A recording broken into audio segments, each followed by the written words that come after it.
Good morning, good afternoon, and good evening to everyone joining us from around the world. It is an absolute joy to welcome you to our International Day of Play virtual mini summit, a global gathering that couldn't come at a more important time. My name is Katie Murphy, and I wear many hats, including the Director of Early Childhood Development and Strategic Initiatives at the International Rescue Committee, Interim Director of the Moving Minds Alliance, and perhaps most importantly, parent of 3 young and very playful children that continually remind me of the power of play. I am truly honored to be kicking off this event alongside so many incredible partners and play champions. Now, I want to invite you right from the start to lean into the playful spirit that we all as human beings are born with. And as you engage in today's session, I hope it sparks new ideas about how, even in times of resource scarcity, adversity, and despair, innovative and cost-effective playful initiatives can transform lives. Play allows us not to lose hope in our ability to affect change and transform the world around us. Today's mini summit will feature an inspiring keynote from a youth advocate, 2 panels highlighting practical experiences of using play to transform foundational learning outcomes, psychosocial support and well-being for children around the world, and playful moments that remind us what this is really all about. You'll hear from researchers, community leaders, teachers, and children themselves who are making the case and showing the way for play-based learning, playful teaching methodologies, and psychosocial support through play. So whether you're here as a policymaker, a practitioner, academic, or a passionate play advocate, we hope you leave this session energized, inspired, and ready to act. As we get started, we invite you to introduce yourself in the chat. And as you listen to the panels, we invite you to engage with emojis, as you're doing now, thank you, and add any questions to the Q&A feature on this Zoom platform. We will also be taking a 15-minute break after the first panel. Now, to kick us off, I'm thrilled to introduce a very special video created by the Child and Youth Friendly Governance Project's Child and Youth Advisory Board. These incredible young play advocates took the initiative to co-create this campaign with children and youth from around the world to celebrate International Day of Play. We hope you enjoy it.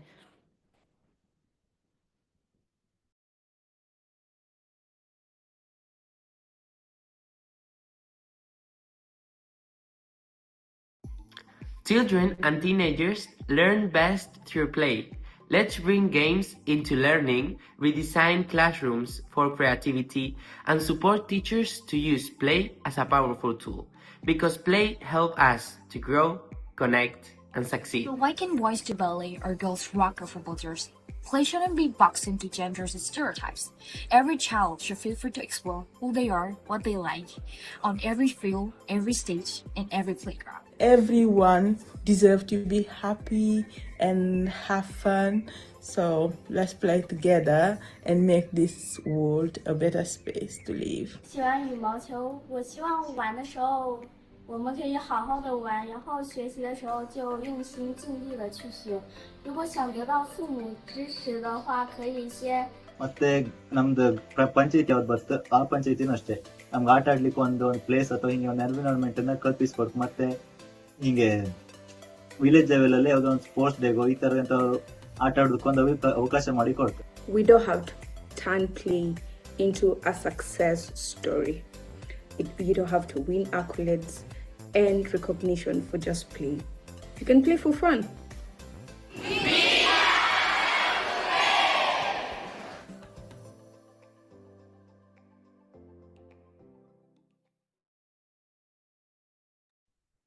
Wow. Huge thanks to the Child and Youth Friendly Advisory Group for that powerful and vivid reminder of the importance of play. So great. It is now my pleasure to introduce Ardeen, a 17-year-old youth advocate who's been part of the Child Campaign Bali since its founding in 2023. Child Campaigner is part of Children and Youth Advisory Network, Save the Children Indonesia. Ardeen advocates for giving youth voices space to lead and be heard in environmental movements. She sees imagination, storytelling, and play as powerful ways to connect with nature and make complex issues more accessible. Over to Ardeen.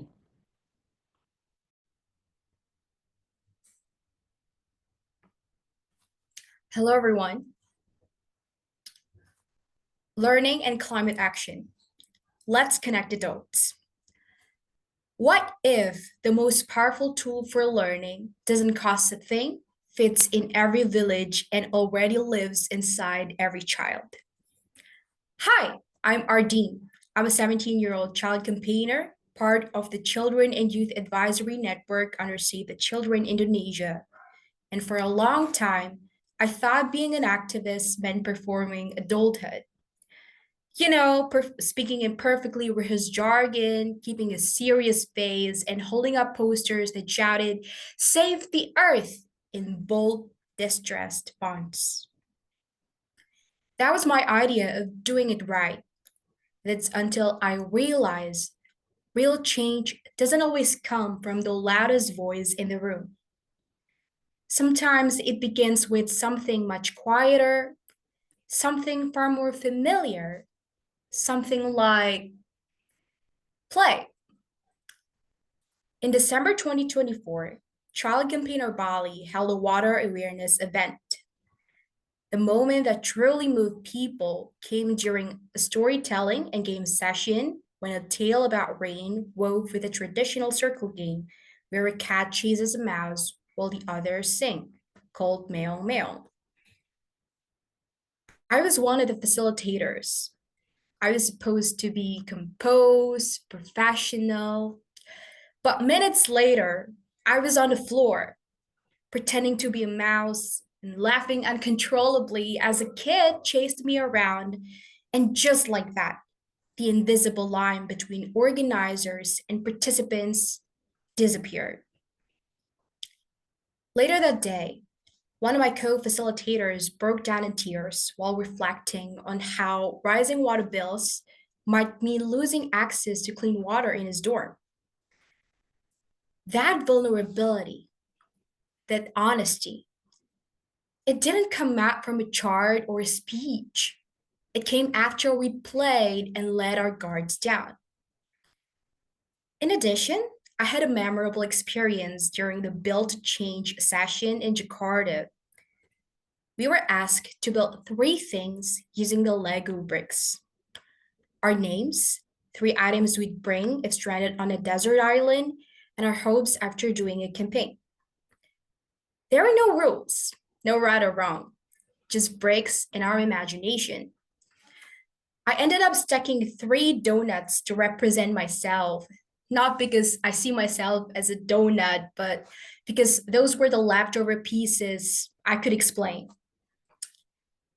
I felt so unsure that I looked around in the room. Everyone had built something different, weird, wonderful, personal. But what struck me is a power wasn't in the final object. It's in the story behind it, the meaning we made, the joy of creation. That simple game reminded me that sometimes our most important ideas come out when we stop trying to be impressive and just start being honest. These experiences show that play deepens learning and engagement. Neuroscience reveals play activates brain areas linked to memory and creativity, helping children understand complex issues such as climate change and inequality, both emotionally and cognitively. When children act out a story, build a campaign with toys, or chase each other at a game, children don't just absorb messages, they make them their own. Children see themselves as part of the story, not just the subject of someone else's campaign. So maybe the question we need to ask is not how do we teach children to care, but rather how do we make room for the wisdom that already lives inside them to come out? And here are the ways I believe we could do. First, involve us in the design, not just the delivery. Participation isn't presence. Let us help shape how learning happens from the questions asked to the games played. Co-creation isn't a luxury. It's how we build ownership. Second, create safe, open-ended spaces for imagination. Whether it's a schoolyard, a story circle, or a few toys, what matters is a freedom to explore without fear of being wrong. Play flourishes where curiosity is protected and pressure is low. Third, shift from control to trust. Support us not by leading every step, but by stepping back. Adults don't have to have all the answers. Sometimes the most powerful thing you can do is listen and let us lead from where we are. Because play isn't a break from learning, it is learning. To play is to hope, to play is to care, to play is to grow human. Thank you. Thank you so much, Ardeen. Such a powerful reminder of how play removes boundaries, opens new pathways to creative problem solving, and powers engagement in learning, as well as the critical importance of meaningful participation of young people. Thank you so much. I now would like to introduce Ellen Fisaya. Ellen is a play specialist at Right to Play International and is going to share with us an activity to help illustrate play-based learning in action. Thanks, Ellen.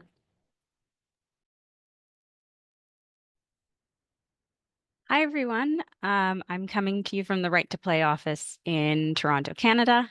And I am going to start this little play-based activity with a read aloud, which I'm sure so many of you love. I start all of my classes with the teacher candidates that I teach here in Toronto with a read aloud. And it's always so lovely to see how even an adult really loves to just sit and listen to a children's book. But for this particular read aloud, you will need a piece of paper, you'll need a pencil, and you're going to need something hard to write on, something that you can put on your head, like so. Okay, I have a couple children's books here. Classic one, If You Give a Mouse a Cookie. But the one that I'll be reading today is called The Important Book. And this book is by Margaret Weiss Brown, who wrote Goodnight Moon. If some of you are familiar with that one, it's a pretty classic children's story from, I think she wrote it in the 40s, actually 1940s. Okay, so this is good. The Important Book. The important thing about a spoon is that you eat with it. It's like a little shovel. You hold it in your hand. You can put it in your mouth. It isn't flat, it's hollow, and it spoons things up. But the important thing about a spoon is that you eat with it. Here's the image. The important thing about a daisy is that it is white. It is yellow in the middle. It has long white petals, and bees sit on it. It has a ticklish smell. It grows in green fields, and there are always lots of daisies. But the important thing about a daisy is that it is white. The important thing about rain is that it is wet. It falls out of the sky, and it sounds like rain and makes things shiny. And it does not taste like anything, and it is the color of air. But the important thing about rain is that it is wet. The important thing about grass is that it is green. It grows and is tender with a sweet grassy smell. But the important thing about grass is that it is green. I'm going to skip a couple pages just so we can save time, but the important thing about the wind is that it blows. You can see it, but you can't feel it on your you can't see it, but you can feel it on your cheek and see it bend trees and blow hats away and sailboats. But the important thing about the wind is that it blows. The important thing about the sky is that it's always there. It is true that it is blue and high and full of clouds and made of air, but the important thing about the sky is that it is always there. The important thing about you is that you are you. It is true that you were a baby and you grew and now you are a child and you will grow into a person. But the important thing about you is that you are you. So I skipped a few pages in there, but this book talks about things that are important to us. What we're going to do now is think about something that's important to us. Maybe it's in the classroom, maybe it's from our homes, maybe it's an item or a feeling, or a specific person. And we're going to draw this particular thing. So I want you to take it just a second to do that. But to do that, we're going to put our hard surface on our heads. Thank you, folks that are on screen. And then you're going to take your piece of paper on top of that hard surface. And I'm going to give you 2 minutes to draw your important thing on top of your head. Okay, so I'll give you 30 seconds to think and then 2 minutes to draw.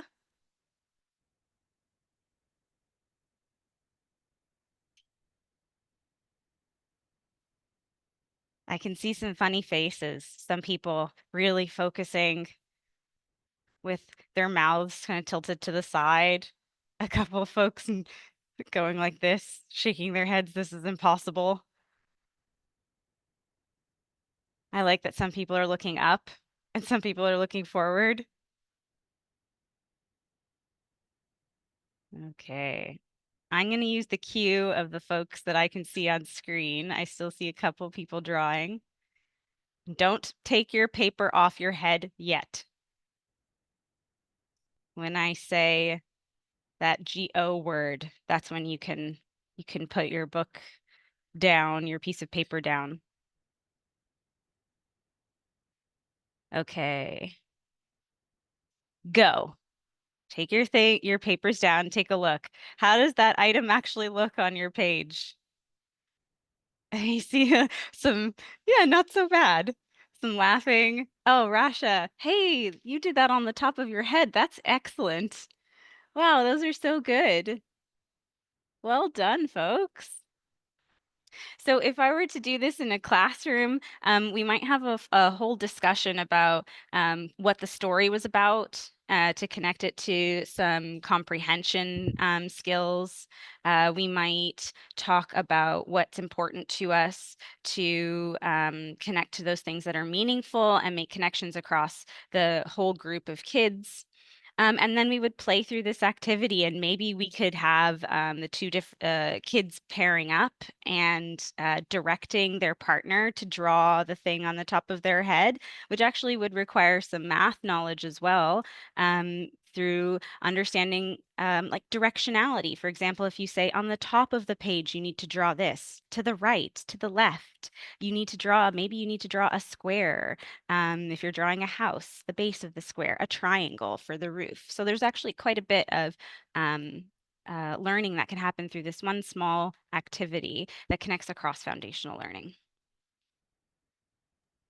Amazing, Ellen. Thank you so much. And yeah, my drawing had a lot of emotion in it, but I'm not sure it was clearly clear what the depiction was of. But I love that activity so much. Thank you.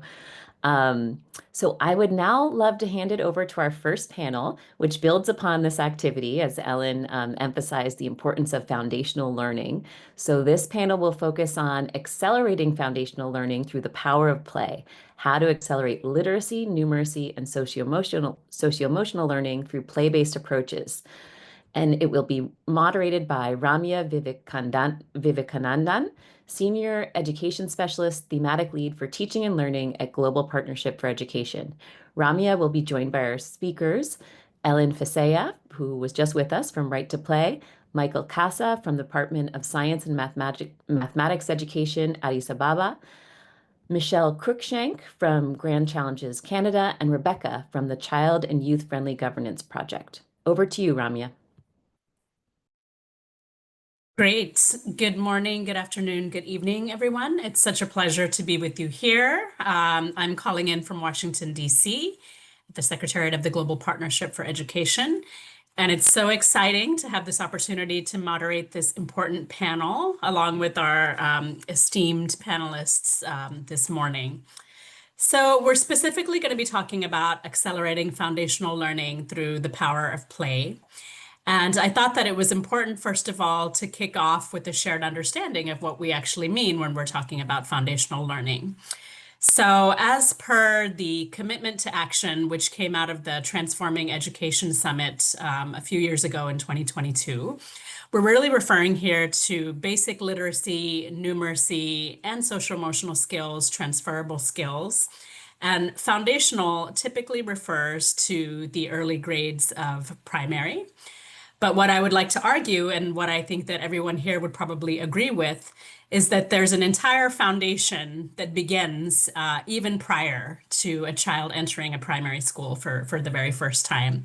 And it's in those crucial years of early childhood and harnessing the power of play, we have seen in particular, leads to really, really positive outcomes in terms of those broader literacy and numeracy and other outcomes in the early years. So there's been a lot of attention on foundational learning, I would say specifically after COVID. We know that specifically when it comes to reading, there was data collected in 2022. It's the last round of global data that we have, looking at the proportion of children aged 10 who could read a simple paragraph and understand that paragraph. And the estimates that we had at that point were really, really alarming because they suggested that around 70% of 10-year-olds in low and middle income countries specifically are not able to read a paragraph with understanding, despite having been in school in most cases for a number of years. And so this measure is known as learning poverty. And we know that in other parts of the world, in certain parts of the world, such as in sub-Saharan Africa, that figure comes up to close to 90% of 10-year-olds who are considered to be learning poor. So this is clearly a crisis, but it's also a crisis that I think we have a lot of interesting tools and strategies that we've been learning over the years, in the last years, of how to combat this problem.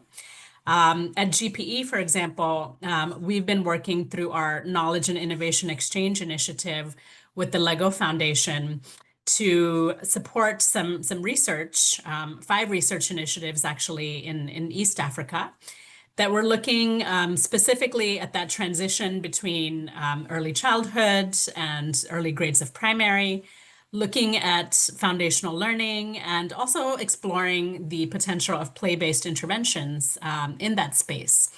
And that research, I won't go into that because I think we have a lot more exciting insights coming from our panelists, but it emphasized, I think, some key themes, such as the need for greater alignment between policy and practice, thinking about children and young people as actors of learning, and looking at how we can actively support their naturally inquisitive and playful natures to harness the best of that.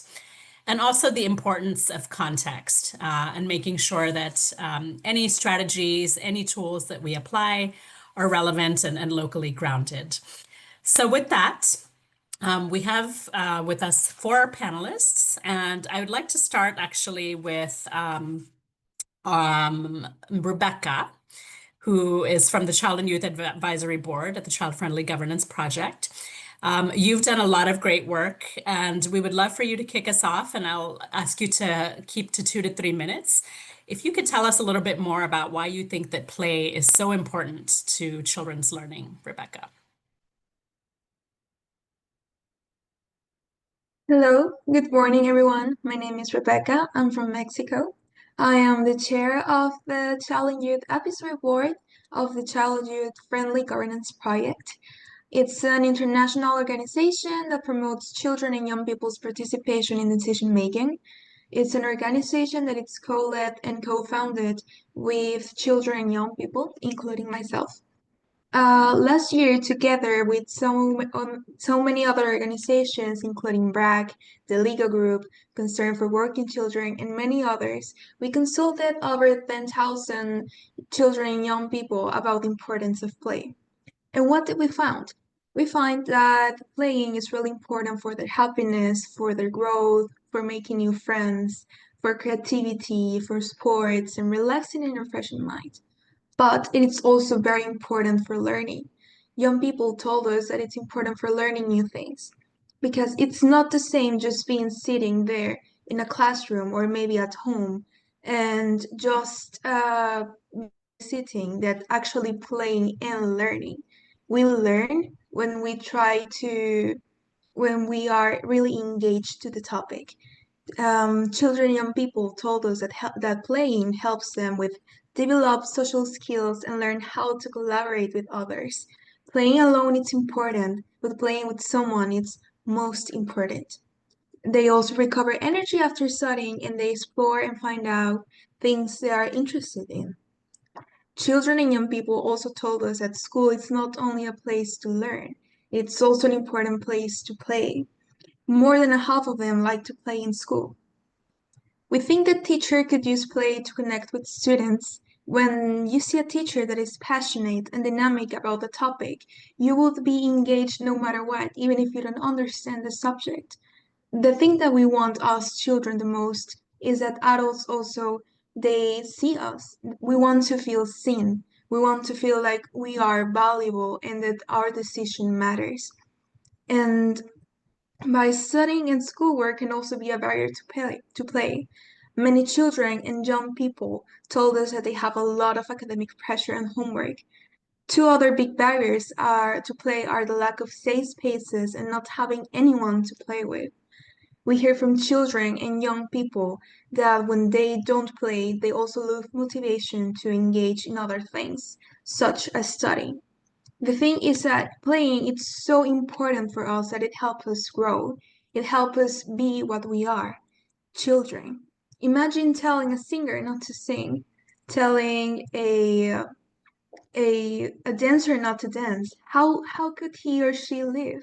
How could children live without playing? It's in our nature. It's if like you're telling a human being not to breathe.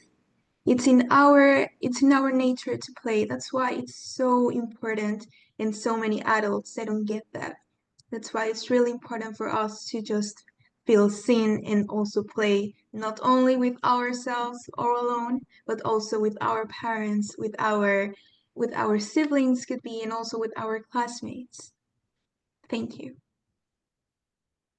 Thank you so much, Rebecca. I think that's a really, really powerful statement to kick us off. I'd like to turn next to Michelle Cruikshank, who's Child Development Lead at Grand Challenges Canada. Hope I pronounced your name correctly. So indeed, play is how children learn and grow, as Rebecca has so powerfully stated. We know that it's low to no cost with potentially a big impact. So I would love to hear from your perspective, what are some of the most promising innovations in play-based learning models that support children's holistic development?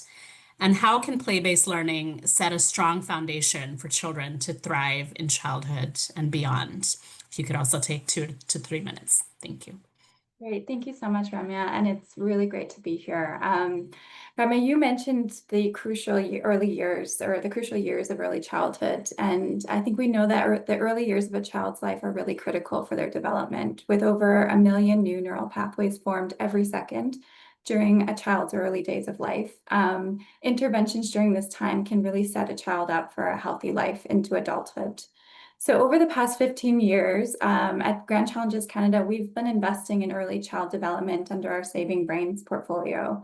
And while Saving Brains was not specifically designed to focus on play-based models, we've observed a really clear trend. Many of the most promising innovations to support early childhood incorporate play as a component in driving child development outcomes. And I should say that as a result of years of learning and our new partnership with the Lego Foundation, we have a new funding call called Play, Learn, Thrive, which is focused on supporting children's inclusive education in emergencies. And we are investing strictly in play-based models to support children in emergency settings because we recognize the profound importance of play.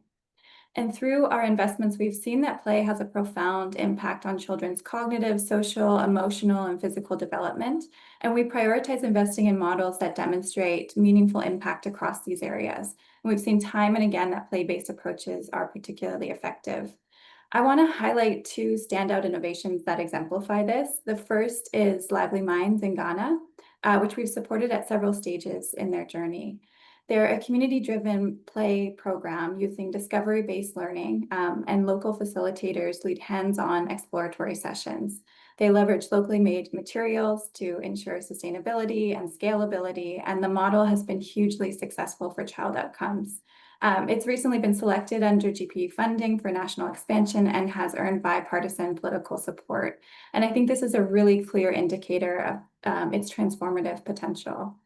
A second innovation is Ubongo's Achillean Knee television and radio show. This is a social enterprise using edutainment to enhance learning outcomes.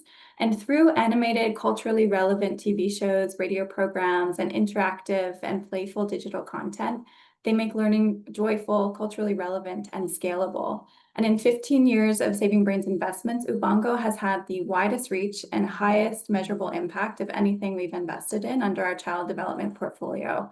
They've improved the lives of millions of children through accessible play-based learning. I think these models really reinforce what we've seen in our work and in our investments, that children want to play, they learn through play, and they thrive when their learning environments embrace playfulness.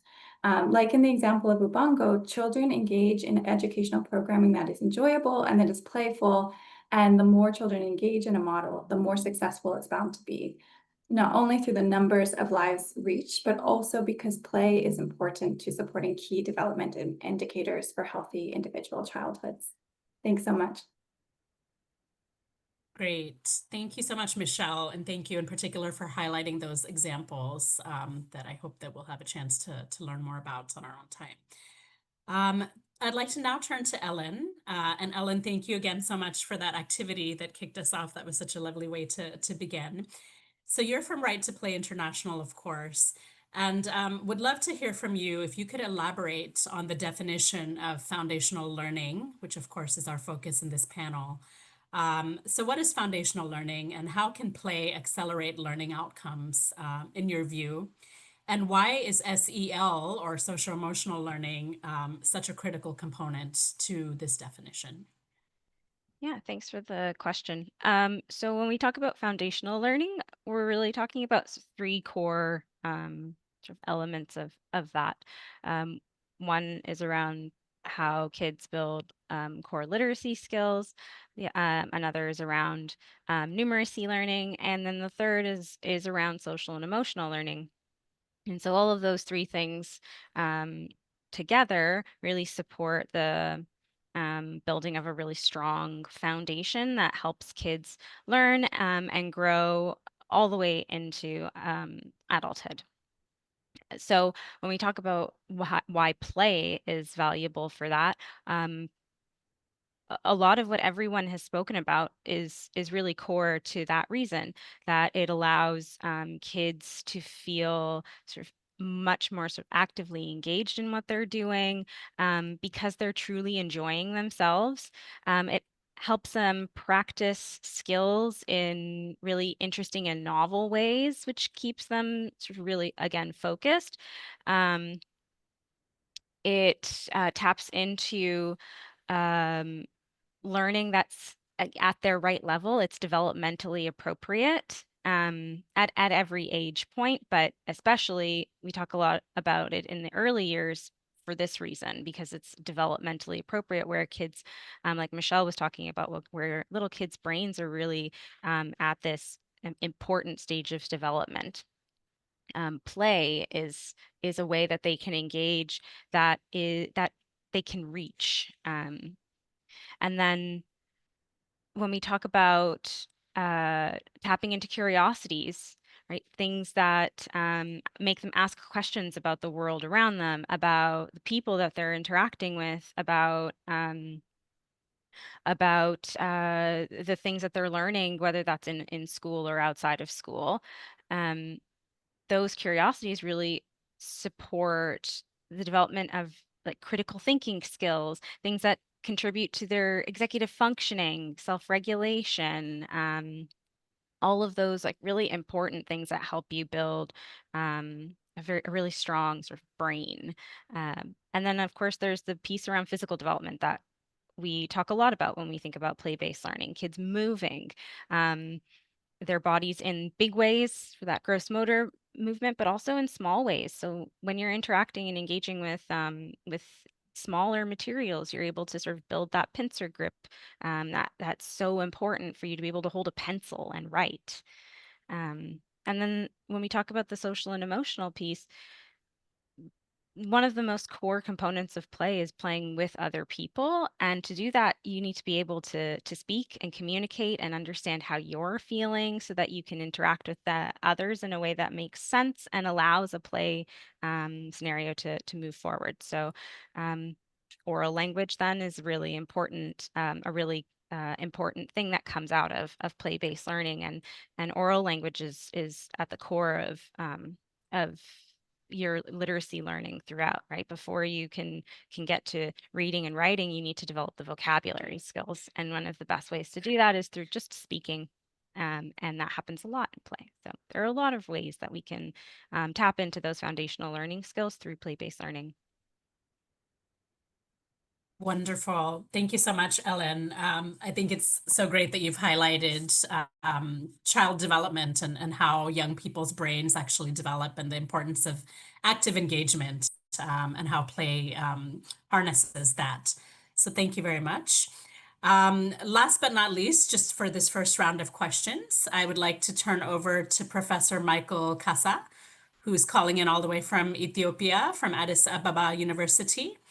So, Professor Michael, we would love to hear from you in terms of how, in your perspective, does learning through play improve outcomes for learners? And what do you think that successful learning through play looks like? Thank you very much.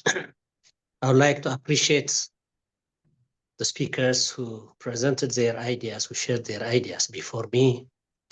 More or less, they have touched how play improves learning. Maybe the very interesting point that worth mentioning is children's engagement, because play, one form, it is natural. On the other end, it relates what's going on in school with their home activities. So it's contextually appropriate and relevant. It enhances collaborative livelihood among the children, and it provides them time to relax, socialize, confront challenges. And they also develop what we call self-regulation and reduce dysregulation practices in their socio-emotional well-being. When they are playing together, they stand to feel empathetic for others, and then they stand to experience what they should naturally develop. It's not something bringing outside knowledge into their mind. It is from inside, which is evolving. A very interesting experience one child mentioned was, he said, I'm not playing. Rather, he said, I'm living my life. So when the children play, they are living their life, they feel so. They enjoy it, they join it, and they develop what we call prosocial skills. Through it, they also develop decisions, which is most fundamental for problem solving and communication, ultimately for improved learning outcomes. So what does successful LTP looks like is that play which boosts holistic child development. But again, that holistic child development cannot be done in silos. Like, we have to engage teachers, we have to engage community, we have to engage the children themselves. All who are in their surrounding must collaborate to practically influence and boost not learning only in school, but learning as part of their life, including out of school also. When they enjoy playing in school, there is high likely that they are going to play it outside, like the one we played with the guidance of Ellen. Children enjoy it, then they go and repeat it at home. This kind of naturalization allows integration of the synchrony between the literacies, the numeracies, the socio-emotional, and the one that integrates all this is what successful learning through play looks like. Thank you very much. Wonderful. Thank you so much, Professor Kasa. I think you've evoked some really, really crucial points in terms of the link between what happens in the school or in the space of play and the home, and how it's across all of those contexts. the importance of engaging teachers and communities. And I love that statement that you made from the child that said that they're not playing, they're living their life. So we've got a second round of questions that we've prepared, but we wanted to take a few minutes, just a couple of minutes really, to respond to a couple of the questions that have come from the Q&A from our audience members. So we've got a specific question here, I think follow-up question for Ellen. Let me just pull that up. For Ellen, we have someone asking about open source play resources that could be used in Kenya specifically or other countries. So if there's anything that you can share in terms of some of those open source resources that you're aware of. And then also there's a follow-up question for Michelle in terms of the Ubongo innovation that you highlighted. The colleague is asking which country this was implemented in. So if I can turn it to you, Ellen, first for a couple of minutes, and then Michelle, if you could come in. Yeah, we have some open source resources at Right to Play. The way that we the thing I'm thinking about is it's a games resource, in particular, a games manual.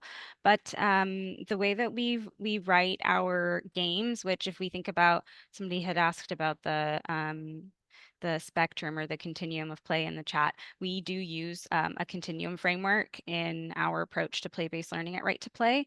And we have a guide that outlines our entire approach to play and what a continuum view of play-based learning is. We use Dr. Angela Pyle at the University of Toronto, her work to ground our framework. And so she's my PhD supervisor. So I have a soft spot for the continuum approach, but it is used by many other organizations in the sector. Lego Foundation, Save the Children, lots of folks use it. But we in games is on one end of that continuum, and that's the sort of adult directed side of the continuum. So where an adult typically has a bit more agency, the type of play is really rules based. But what we've done in that resource I'm thinking about, which I will happily share a link to in the chat, it's on our website at Right to Play. We have sort of tried to open up the use of the sort of traditional structured rules-based games, so that there are more opportunities for kids to practice agency.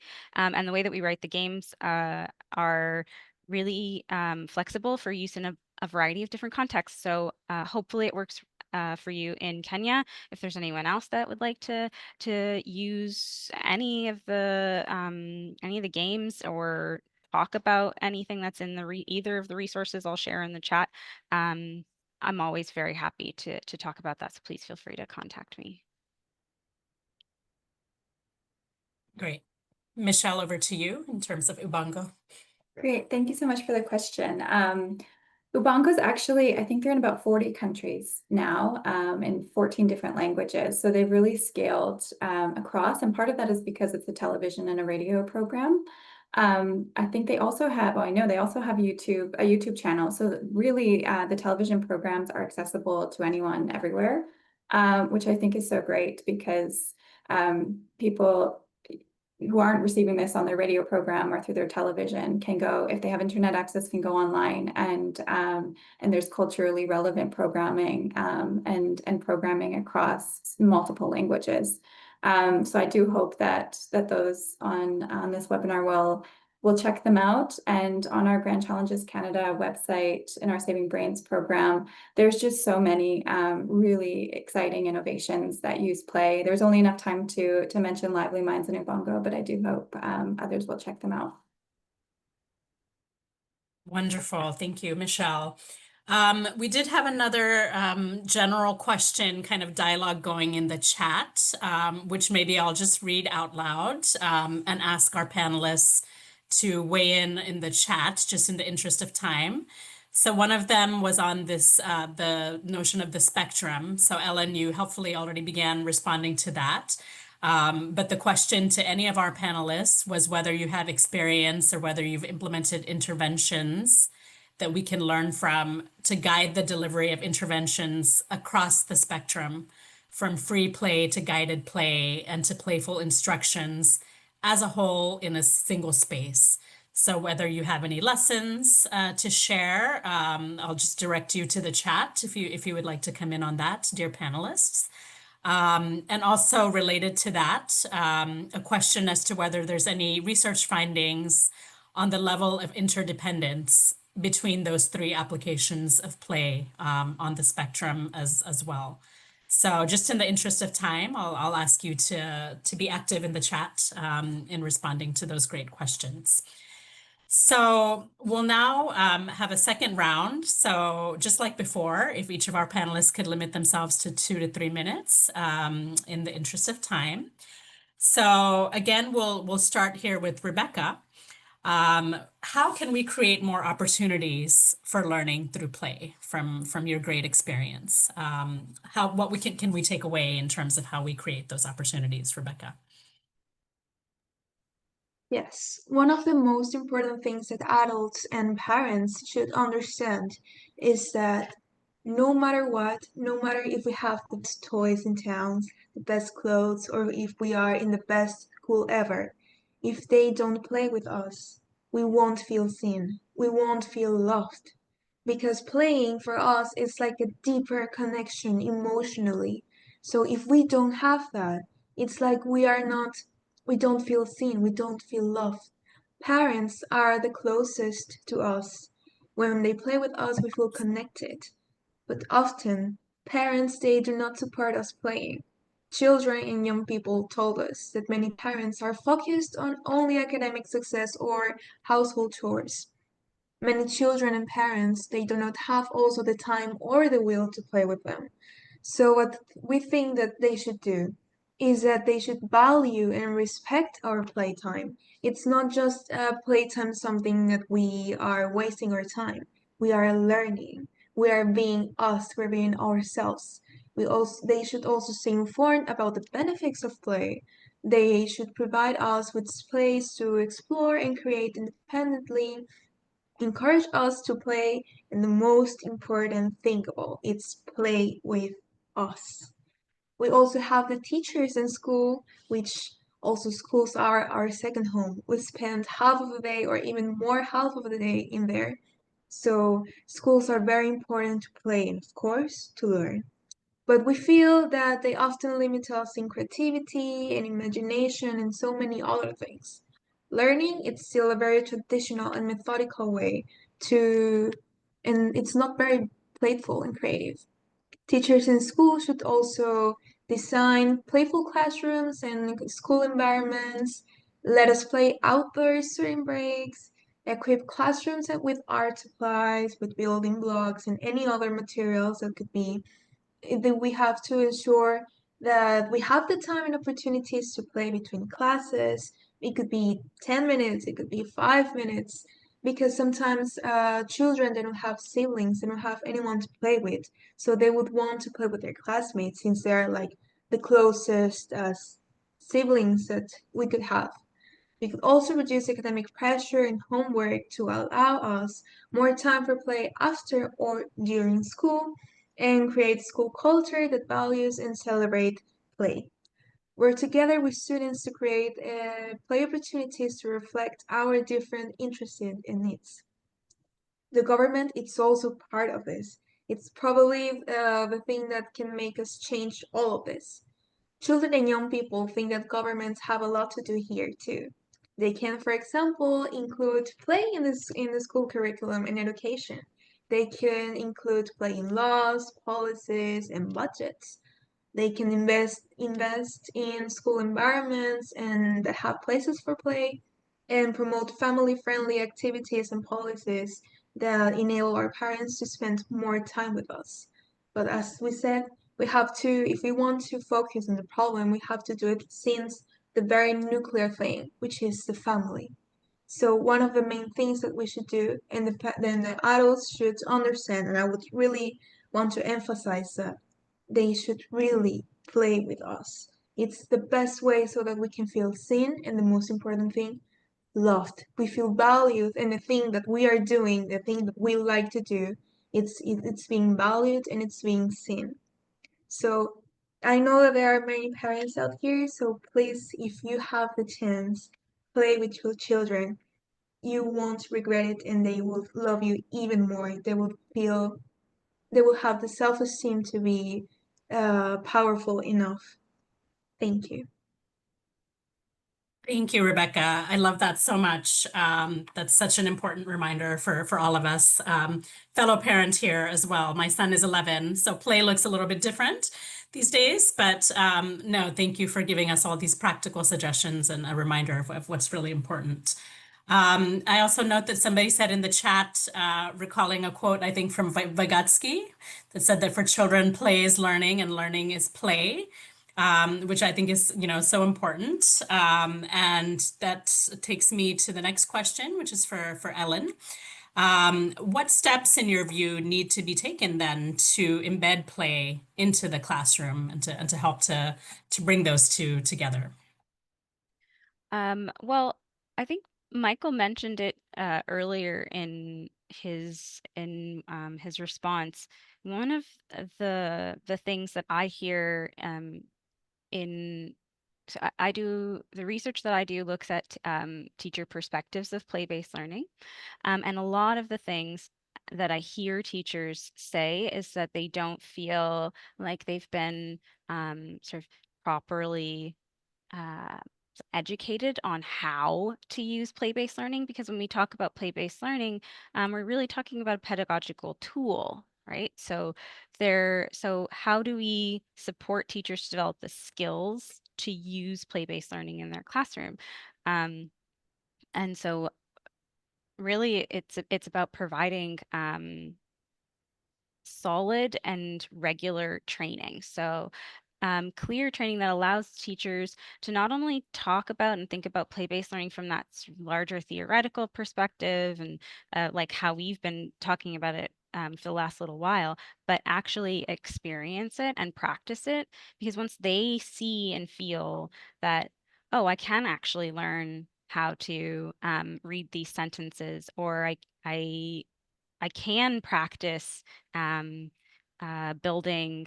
I can practice my understanding of engineering concepts like building strong and stable structures, for example, through play-based learning.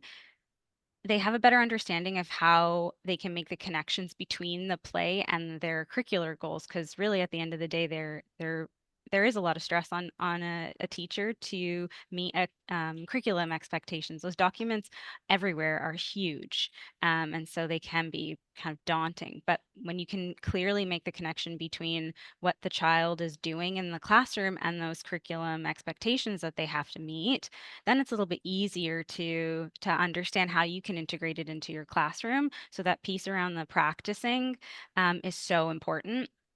And that's across the continuum when we think about all those different types of play, especially in the middle where guided play is really, it's quite complex actually, especially where play-based learning, if you really think about it, is it's not that old compared to, that traditional and didactic way of teaching and learning.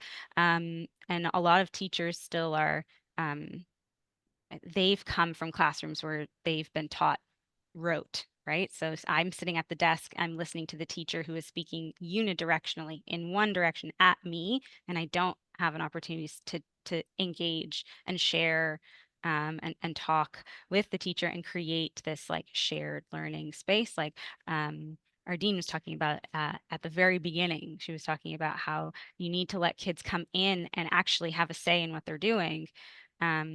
So that's really hard that piece is really, really hard to understand when you don't have that experience yourself. So the practice is so important. And then bringing parents into that, just like Rebecca was talking about, is really important. Having them understand and see and feel the play-based learning in action really helps them provide support to the teachers in the classroom, provide support to their kids at home, so that there's continuity across the two spaces, right? They work together to bridge the gap in learning that exists for different kids for whatever reason. But we have programs at Right to Play that we do really focus on the full continuum approach. And for example, we have a plug and play project that we implemented in Rwanda that was focused on the higher grades, actually, which is really nice. So the higher elementary grades, whereas, we talk a lot about the younger kids, but you're right that it works for those kids in 4, 5, and 6 as well. So we worked with those kids to teach, support the teachers to teach science, engineering, and technology subject in their classroom.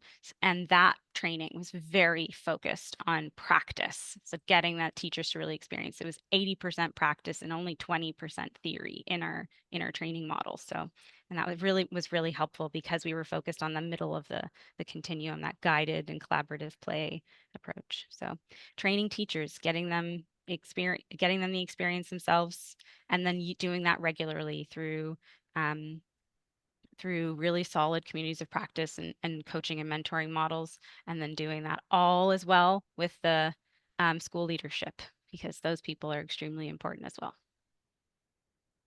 Great, thank you. No, thank you, Ellen, for sharing those really, really important strategies and recalling the role of all of these different stakeholders when we talk about how we embed play into the classroom. And of course, teachers and school leaders are such a critical part of that equation. Just a couple of questions remaining. So I'd like to next turn to you, Michael, to think about the notion of scaling and sort of moving forward, right?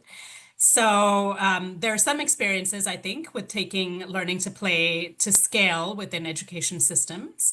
But based on your own experience, what would you suggest for the scalability of learning to play in an education system? Thank you very much. Once again, I would like to thank Rebecca and Ellen for the nice comprehension of the points. Teachers are indispensable in realizing the sustainability of play.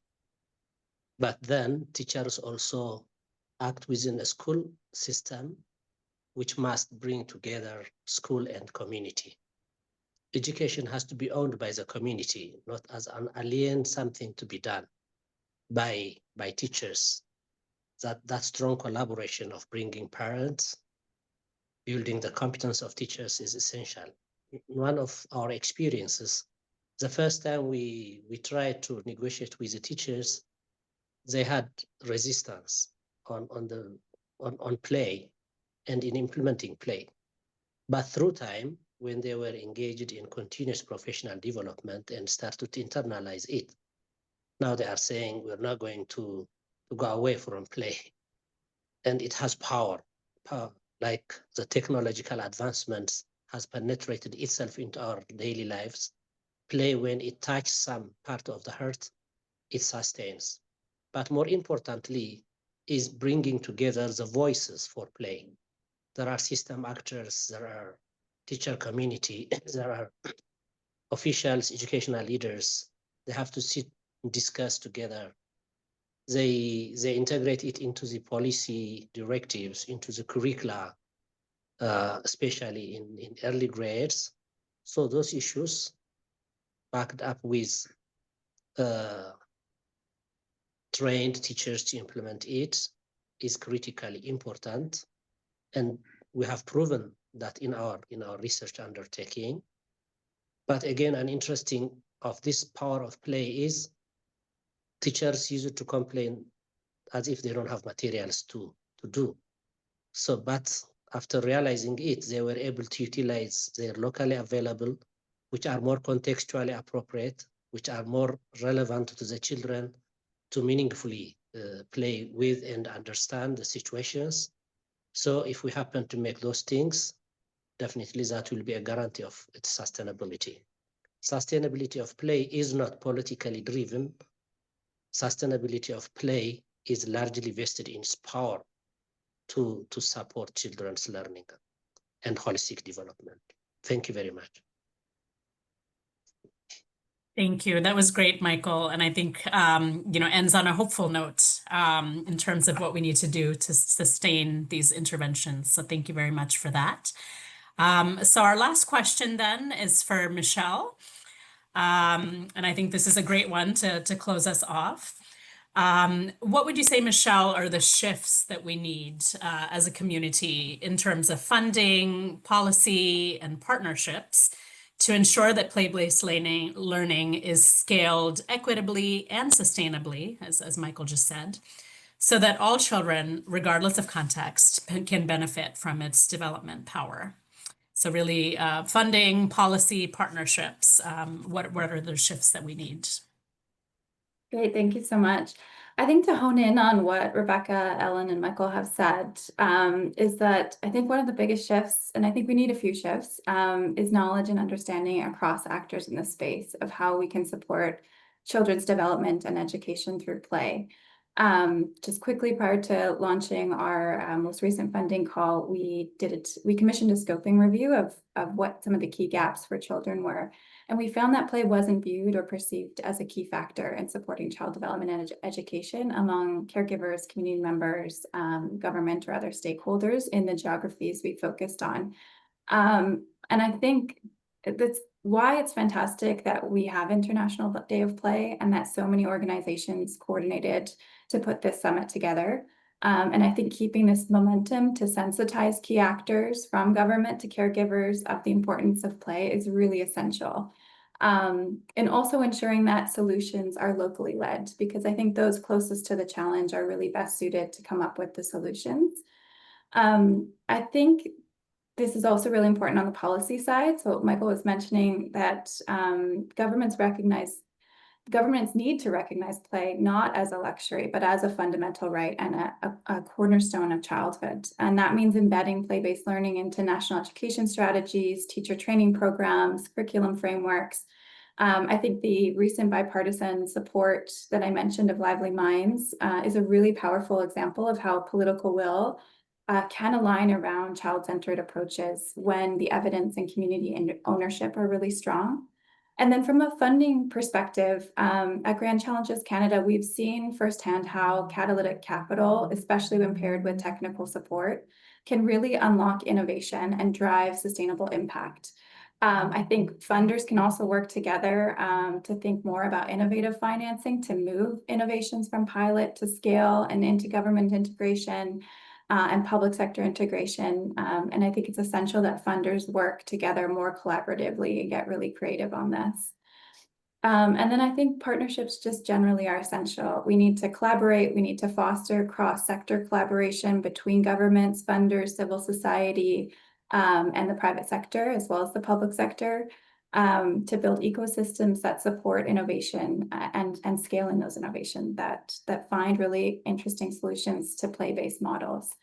Initiatives like Ubongo show how scalable tech-enabled solutions can complement community-based models and increase access for children who may not be getting access at the moment. And then I think ultimately scaling play-based learning equitably requires us to center children's needs, trust solutions, and invest in long-term sustainable solution, not just about reaching more children, but reaching them better. And I have to say that a great collaboration of sensitization are the many organizations that have come together today, and the many people that are here on this call. I've noticed some comments about people wanting to advocate more. And I think that that's a wonderful place to be, and we should continue on that momentum.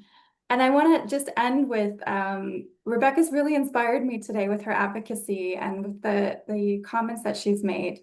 And I just had a bit of an aha moment listening to her, thinking that young people have such vivid and rich imaginations, far more than any of us adults. And so imagine how innovative we could be if we just listened and let the creativity of children and young people lead us. So that's kind of a wrap for what I have to say, but I really appreciate Rebecca's inspiration today. Thank you, Michelle. Yes, that's a great note to end on. I would like to, before thanking all of the panelists, just note that I know that we've had a few additional questions that we haven't been able to get to in this segment. They are in the chat, including questions about using play to support parent-child attachment and benefits, There's a question about technology, the pros and cons of it, and how to achieve balance. Also, a question about addressing biases and negative perceptions among different actors. How do you gain trust and champion play? So I would just invite all of our fabulous panelists to continue engaging with those questions in the chat and with the Q&A. So I don't have a ton to say to wrap up this fabulous panel because I think it's been really great. But only just to say perhaps that, we began in talking about foundational learning and the fact that there is a so-called learning crisis. But I have to say that after this 45 minutes, I feel a lot more optimistic because I think we have such a powerful tool at our disposal in terms of play and learning through play, the notion of play as a fundamental right, the fact that it's natural, this is how children learn. So I think that this is a great, great coming together of so many brilliant minds and activists in this space who are doing research, who are conducting advocacy, who are thinking about how to scale up these approaches. So there's all kinds of interesting resources and examples that are being shared in the chat, and I know we'll continue that conversation after the break with the second panel. So let me just then conclude by thanking again Ellen, Michael, Michelle, and Rebecca, and thanking the organizers for this opportunity. So with that, I'll hand over back to Katie. Thank you. Thank you so much, Ramya, and thank you for that powerful wrap up. I couldn't have said it better. Such an amazing combination of inspiration, hope, and real practical resources. And it's clear from the conversation and the questions in the chat that there's a demand for even more practical examples and resources. And I hope this can be a community of practice that we continue to engage with and share so that we can spread the power of play. So you all have earned a well-deserved break. It is 10 after the hour in most places of the world. So we will be reconvening at 25 minutes past the hour. So that is a 15-minute break.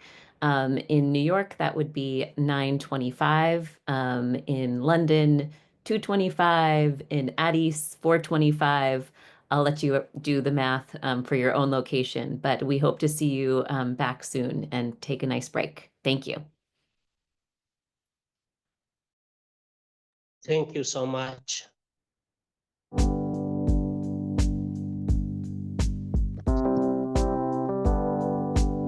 Thank you all.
Okay, welcome back, everyone. I hope you had a nice break.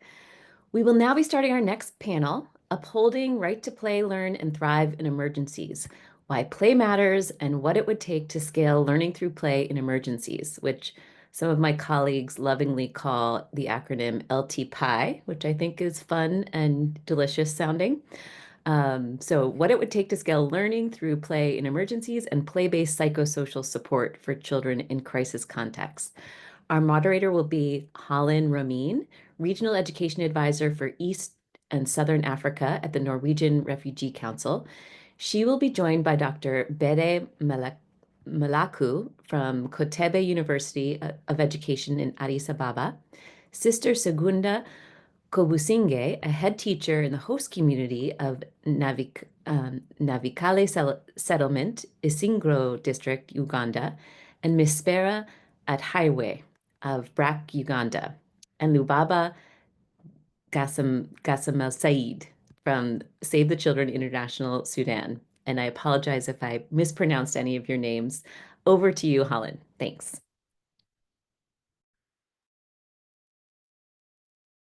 Thank you so much, Katie. Good morning and good afternoon, everyone. My name is Holland, and I'm the Global Education Advisor for the Norwegian Refugee Council in East and Southern Africa, based here in Nairobi. I'm pleased to welcome you to this important discussion on learning through play in emergencies, alongside some truly inspirational panelists. Today, more than 224 million children are affected by crises, conflict, disaster, and displacement. Many have lost access not only to education, but also to safety, stability, and the chance to simply be children. At NRC, we respond as rapidly as possible in an emergency through our first line education response. With support from the LEGO Foundation and other donors, we embed learning through play to meet both educational and psychosocial needs in this emergency response. Over the past year alone, this approach has supported children displaced by floods in Somalia, earthquakes in Ethiopia, conflict in Darfur, and refugee arrivals from Sudan and the DRC into Uganda. And this is just naming the ones in my region. In these contexts, play is more than an activity. It's a form of healing. It helps children regulate emotions, connect with peers, and process the stress and trauma of crisis. It also creates powerful moments of bonding and relief for caregivers who are under pressure. Learning through play supports recovery and resilience. It reintroduces joy, curiosity, and safety into a child's world. And it lays the foundation for long-term learning and well-being. Today, we'll hear from inspiring colleagues and partners about how this looks in their contexts and how we can scale play-based approaches in humanitarian settings. Together, we can reach more children and families with the tools to learn, heal, and thrive, even in the midst of emergencies. Now I will ask some questions to our panelists, Dr. Bede, Sister Secunda, Farah, and Lubaba. I'd like to remind you all to keep your comments to about 2 minutes each so that we can keep to time. All right, first, we will ask Dr. Bede. And Dr. Bede is an associate professor, as mentioned, in the Kotebe University of Education in Addis Ababa, Ethiopia. Dr. Bede, it's great to have you here today. How has your university supported the ministry in translating learning through play policy into classroom practice? And what forms of evidence have been most effective in influencing that shift, especially in emergency settings? Thank you all. First, I would like to thank all the previous presenters. My voice is clear, audible? Good. Just in our university, yes, I'm working in Kotebe University of Education now in Addis. Previously, I was working in Jijiga University, which is found in the eastern part of Ethiopia, Somali region. As we all know, the Somali region is located in the eastern part of Ethiopia, and it shares the boundary with the Somalia, where is conflict and drought. It's very conflict and drought areas. So what we did when I was there and still doing also supporting there, the Somali community is pastoralist community. It's a practical experience that implemented in that area. Pastoralist community. Their way of life is very difficult. There is some droughts, conflicts are there. So how can we address, how can we create access for the pre-primary school access for these children? It's a question of the region and the universities that I'm working for. So what we did, just in the previous session, the very important point that this contextualization is important. Contextually, the Somali community, they have their own culture. For instance, they are 100% Muslim community. If you look at the enrollment rate in the refugee areas in the region, the enrollment rate of this pre-primary school in the region is nearly 10%, which means 10% of the child can get access of this pre-primary education. The government tried different modalities, but the political the decision maker cannot understand the context. That's my view. So in the Muslim community, in Muslim dominant community, there is a common school, the so-called Quranic school or madrasa school. Just we try to conduct research on this. How can we use these schools for children, play-based learning for children who are found in the refugee, almost all in the region. All children are Muslim. So there is common to found madrasa schools, Quranic schools there. So why don't you use this things to create access for these children or play-based learning approach for children? And we conducted research in this area. Let us understand the view, the attitude of the community. If you come up with some modalities to integrate this play-based learning approach to those children in the refugee and in the community at large. And you conducted. They are very welcome. We presented this finding to the Ministry of Education, Region Education Bureau, the region president. There was a huge conference on it. So we have to create. We have to come up with the context. We have to understand the context. If you look at the Somali community or children who are in the refugee, they send their children in the Quranic school, in the madrasa school, but they don't want to send their children in the pre-primary, government pre-primary school. So there is, so why don't we use this path for children? So when you understand this, just let us look at some alternative related to this, and the Region Education Bureau also accept this. You know, which is 90% of children have no access of pre-primary education or play-based learning activities. So what we did, we consult with religious leaders, Quranic leaders, community members. They are very welcome. They won't teach their children to learn or to get access of pre-primary education. The Region Education Bureau also very welcome of this approach.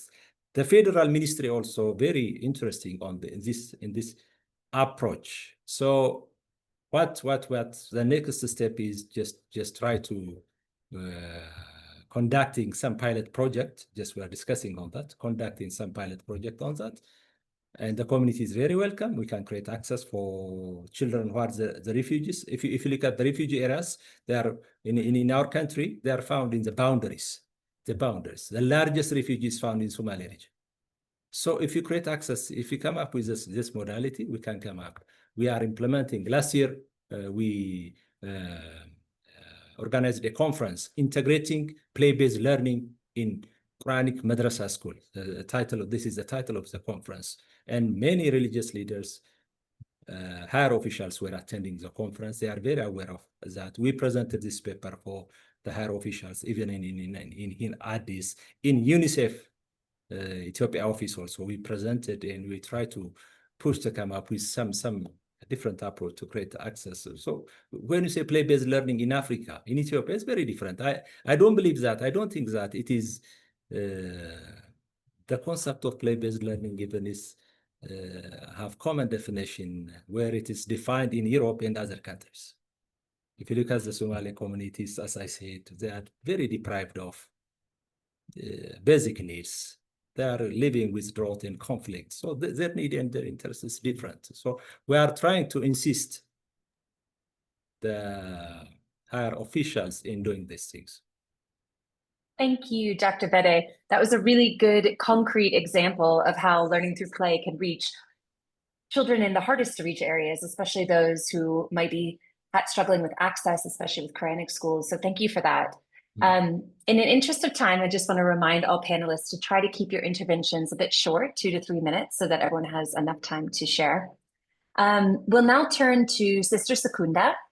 She is the head teacher at St. Joseph's School in Nachivale refugee settlement in Uganda, a place I know really well. So I'd love to ask you to describe a little bit about your school's setup as a host community school in a refugee settlement, and what your experience has been implementing learning through play, and maybe what challenges and solutions you've learned in that process. Thank you very much. My school is St. Joseph's Chabilukwa Primary School, located in Chabilukwa Village, Isingiro Town Council, Isingiro District. It is a government-aided school that was started in 1965 by the Sisters of Our Lady of Good Counsel. It is a mixed school with day and boarding sections. It is a host school for learners from Nachivale settlement. As a host school, we equip teachers with knowledge to give orientation programs and language support to learners from the settlement so as to make them feel at home. My experience with LOTP.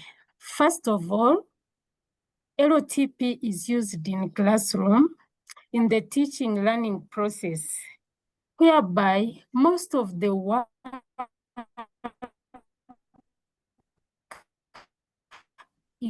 is done by the learners, the facilitator. We have continuous professional development committees which ensure that LOTP is integrated in the content when making preparations, that is the schemes of work, lesson plans, and in the teaching process. My experience of using LOTP, first of all, LOTP enhances the well-being of a teacher. When a teacher comes to class well prepared, most of the work is done by the learners. So the teacher doesn't do much work, but most of the work is done by the learners. Also, it enhances the well-being of learners as they appreciate each other during presentations, dramatization, reporting, and other play activities. Also, there is with LOTP, there is active engagement of learners, which makes the enjoyable, thus benefit. Also, LOTP approach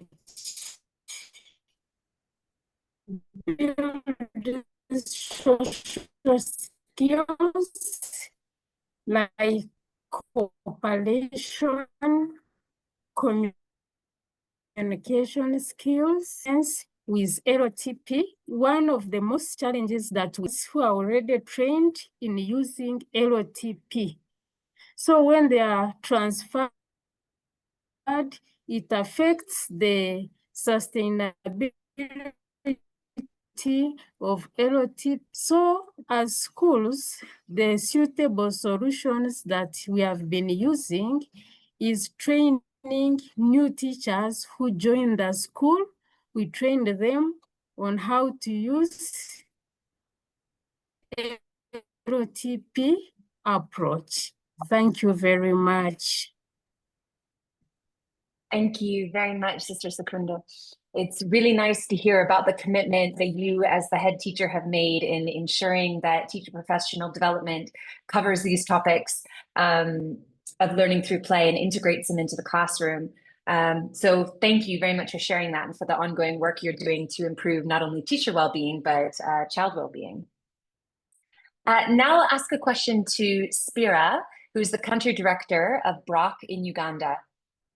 Spira, looking across your work in African education and emergency contexts, what lessons have you learned about integrating play-based approaches into emergency education systems at scale? Thank you, Colin. At BRAC, we've had the privilege of implementing play-based learning models in diverse humanitarian settings in Africa and in Asia, and particularly in Uganda. There are a few lessons that stand out for us, and these may not necessarily be uniquely different to what other speakers have alluded to, but I will emphasize a few points. One is that play-based learning needs to be locally rooted. I think this has been talked about many times. So it has to be relevant. It has to incorporate local play practices. And so this facilitates scaling up in different contexts. We've learned through our experience that it's not just about importing models, but co-creating with communities, and working with local realities.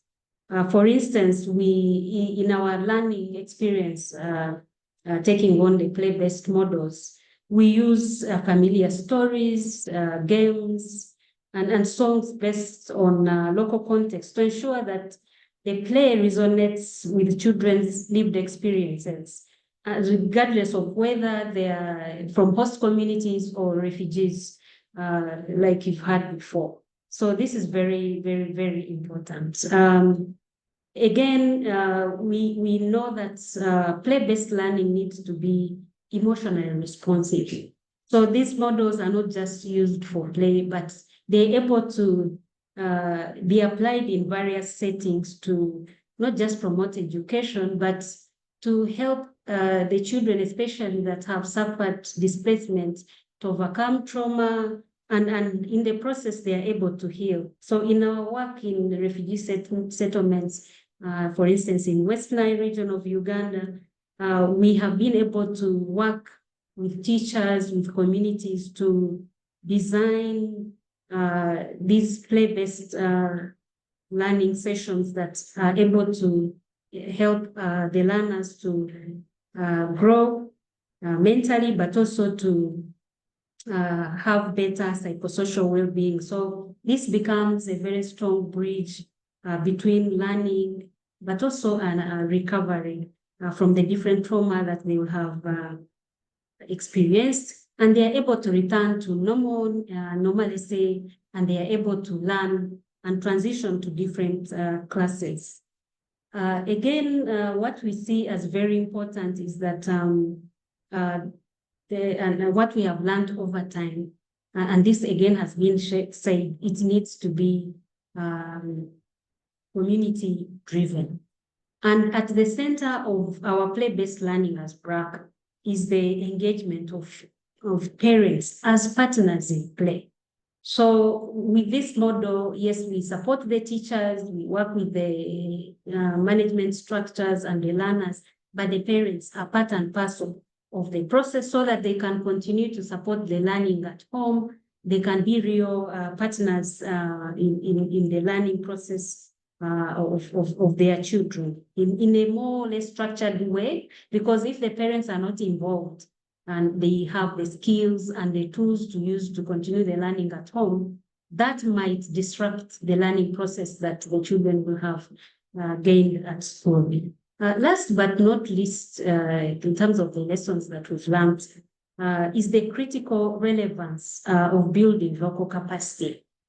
We've been able to bring on board a number of play leaders in the refugee, and many of these are refugees themselves, And they are not just delivering learning, but they are also healing in the process, and they are gaining capacity to use in the refugee settings. But also when they return home, they go with the skills that they are able to transfer. We have also been able to work with community-based organizations that are interested or already delivering learning services, but bringing them on board and building their capacity to be the champions of play in their own communities. So this strengthens the delivery of long-term resilience in the education system. Thank you so much. Thank you, Spira. Thank you so much, especially for underscoring the importance of community-driven approaches, engagement with parents and caregivers, the need for things to be locally rooted. Really appreciate Brock's work in this area. We're going to go to Lubaba now and ask a question. But just before that, I wanted to remind participants that to please use the chat box or the Q&A function if you have any questions for our panelists. So Lubaba, who is the MHPSS coordinator for Save the Children in Sudan, could you tell us about the importance of play to child's well-being during emergencies, including your context in Sudan, and what types of interventions work the best? Okay, thank you, Holland. And I would like to thank all of my fellow panelists from panel 1 and 2. They have mentioned a lot of important and aspects and point of view of how play is important, and I cannot add more on that. But I want to take you a little deep in why it's important, why playing is important, especially for us for me, it's as a child therapist, as children who live in a state of fear due violence, war, any other sort of frightening situations, which is ideally happening in the emergencies, may develop a condition of constant alertness, which unfortunately leads to another consequence such as lack of concentration, difficulty learning, distress, and so on. And that leads for vulnerability for children in general. And the younger the child is, the more vulnerable they are. And these children basically need help to regulate their emotions in order to go back to a state of well-being. And essentially, we have two ways, if it's in general, two ways to help them to regulate. One of them is top-to-down approach, which is basically part of your cortex or cognitive part of brain helps your emotional part of brain that regulate by reminding yourself that I'm not dangerous anymore, or this is a normal situation, and so on. But basically, moving to the next approach, which is bottom up, this is work well for children because, as we know, children didn't fully develop their cognitive brain, and they need help of adults and caregivers around to go through that. And bottom up is basically rely on we can go back to our well-being status rather than the high emotion of fear and so on by stimulating our sense. And this is basically can be done by playing. And that's why playing is so important, not just about what other colleagues have already said, but also it's a critical way of connecting the sense of children to their stimulate the sense of children to their brain in order to regulate all the negative feelings and emotion, in order to get to have the opportunity to thrive and survive the emergency mode. And of course, the younger the child is, the more crucial it is to assess them to regulate from bottom-up approach, which is it can be through a lot of playing activities, which is in Sudan we are using games that maybe motivate the children or engage or encourage the children to use all of their senses, such as visual, smell, and touching, and so on. And we have, for example, one of the games that we are using within a recent package that we are piloting in Sudan called We Thrive. It's an integrated package that integrates mental health and psychosocial support with education and emergencies, and with also child protection. And the games is one of the games was 5, which is I personally like a lot. It's 5 things game, which you encourage the children to notice and to visual some of 5 things that they can see, 5 things they can touch, 5 things they can smell, and 5 things they can hear, and so on. And by this, it actually increase the sense of children through the time of now and here, which is important to link them to what we are now during the emergencies. And as I said, the most successful approach that worked in Sudan recently was the integrated package that, as I mentioned, with 5. It's collect a lot of and even any game that can connect the children with their senses and their raise the sense of here and now for them will work very, very, very well for Sudan.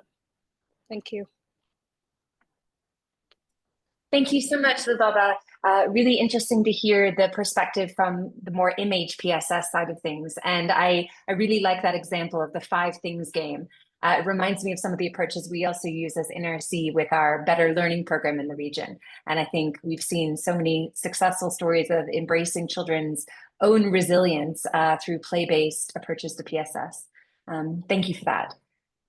So I think we will go on to one of the questions from our participants.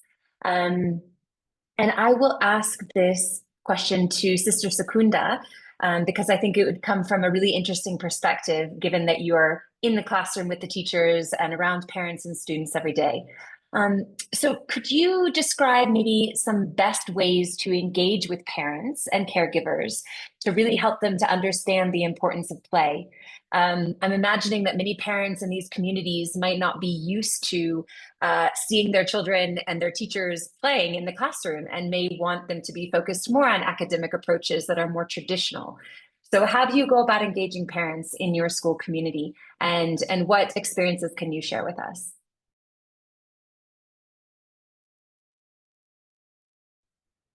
Thank you very much.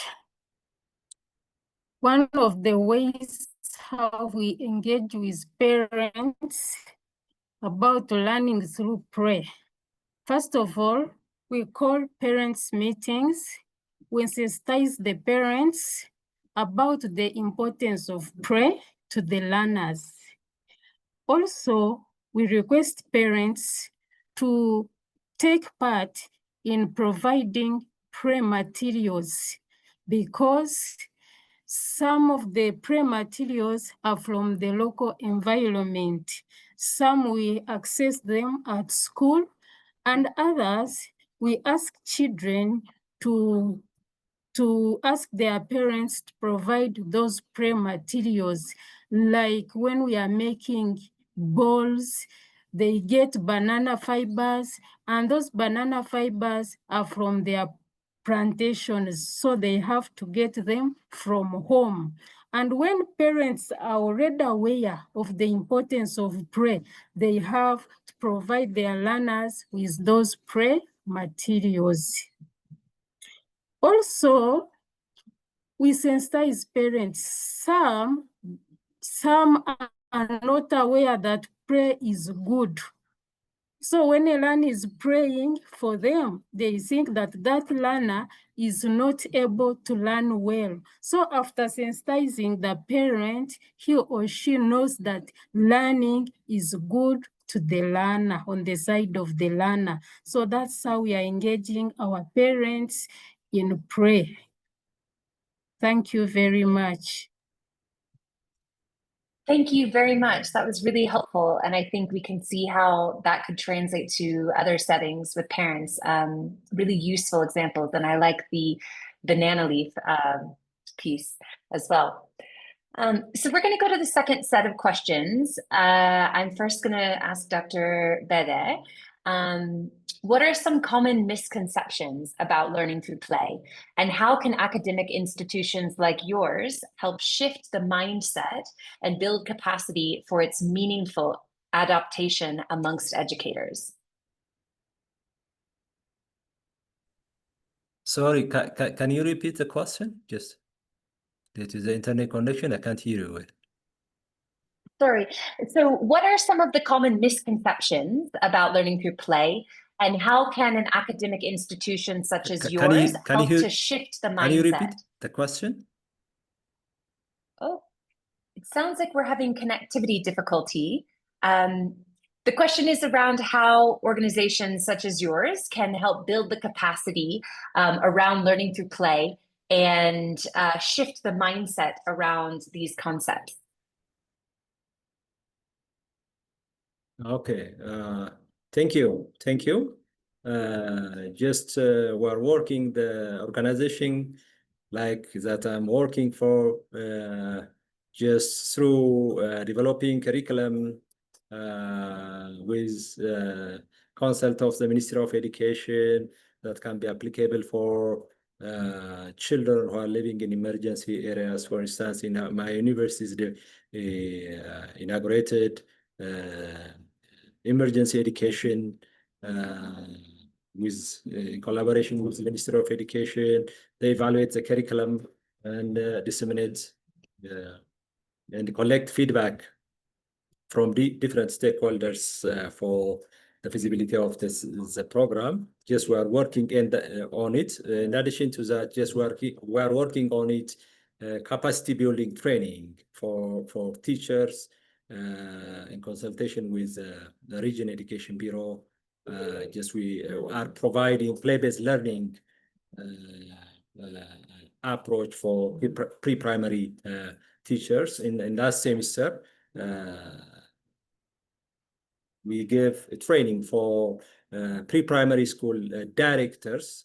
Sometimes there is a mismatch between the understanding of the pre-primary school teachers and the understanding of the principals. So in order to minimize this gap, Region Education Bureau, in collaboration with Kotabe University, organized a training on it about the implementation and the concept of play-based learning, and we deliver for almost more than 1,000 pre-primary principals, in addition to pre-primary school teachers, on the issue of play-based learning, in addition to the concept of child development. The concept of holistic child development is integrated with play-based learning. So once they understand this concept, how can we address these issues through play-based learning? How can we promote play-based learning through how can we promote holistic development through play-based learning? Was the issue of the training. It was nice and a very successful training we delivered. Thank you, Dr. Bede. It's really exciting to see how an academic institution is conducting research and engaging with the community in hard-to-reach locations. So building capacity in even the most difficult circumstances. My next question is for Spera. What is one shift that you'd like to see in how donors approach learning through play in emergencies and international organizations partner with local and national actors? Thank you. One of the major shifts that we'd like to see is that donors treat play-based learning as core and not just as an afterthought. Because in many instances, this is often deprioritized, and yet it is very important if we have to achieve long-term learning outcomes. So it is important that funding is more predictable and looked at the long term, and not just for pilot work, because this model has been tested, it works. So we don't need to be investing. We just need to be providing the right amount of resources to scale up and ensure that we have a wider coverage. And yeah, thank you so much. Yes, I really like how you underscored a model that works. And I think that a lot of these comments today are testament to the fact that this model has been working for centuries, and we should have that funding going towards models that work. My next question is back to Sister Secunda. What recommendations would you make to other head teachers and decision makers for improving the uptake and impact of learning through play in refugee settings? Thank you very much.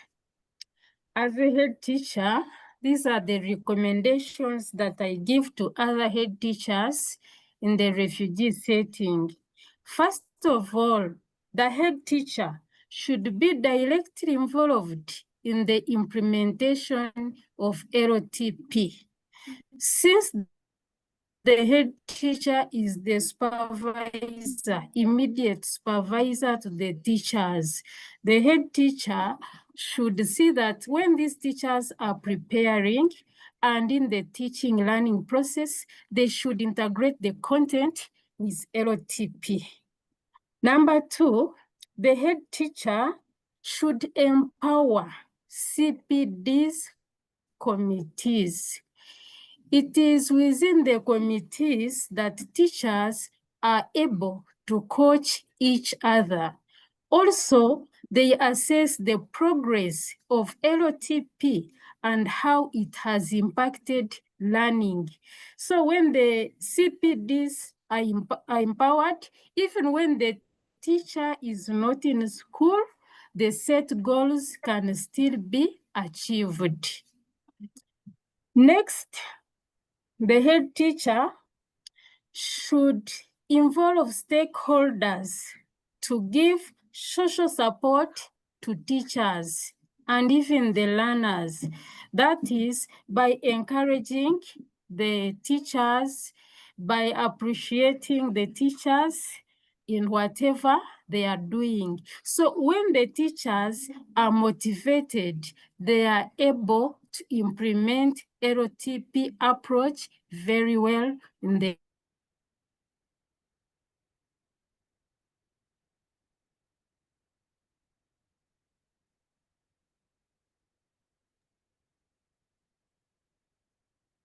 I think we might have had a connection interruption on Sister Secunda's side, but hopefully we got her main messages there. I think it's truly inspirational to hear how Sister Secunda is leading the way and encouraging other head teachers by fostering the learning through play methodology and the teaching learning circles, and especially highlighting the importance of teacher appreciation and motivation.